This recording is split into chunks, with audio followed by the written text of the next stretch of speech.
saya hadir di sini untuk bisa berkoordinasi, berkomunikasi dengan Pak Bupati dan jajaran Forkominda. Sekaligus saya ingin menguatkan Bupati dan jajaran Forkominda untuk bisa menyelesaikan persoalan ini dengan tuntas. Karena persoalan ini sebetulnya sudah sekian lama dan berulang kali terjadi.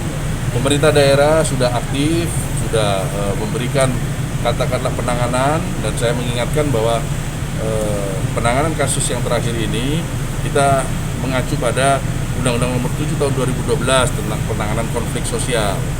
Saya mendapatkan informasi dari provinsi, surat resmi ke saya, di Maluku Tengah ini ada 9 titik konflik tentang batas desa. Salah satunya Pelau, Kariu, kemudian ada ada 9 titik yang lain. Ini perlu kita antisipasi bersama. Di dalam undang-undang tersebut diatur bagaimana pencegahan konflik, bagaimana penghentian konflik, dan pemulihan pasca konflik.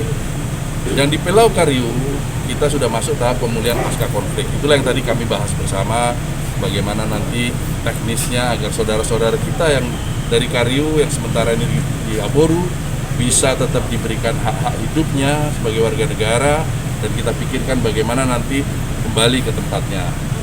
Seluruh tokoh masyarakat, beberapa raja-raja sudah menyatakan keinginan ini adalah insiden yang terakhir dan tidak boleh terulang lagi, dan berharap kedamaian terwujud di sana.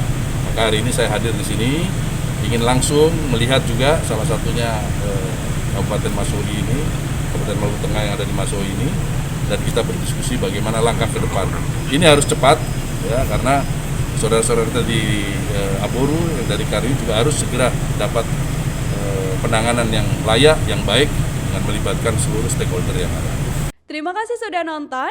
Jangan lupa like, subscribe, dan share ya.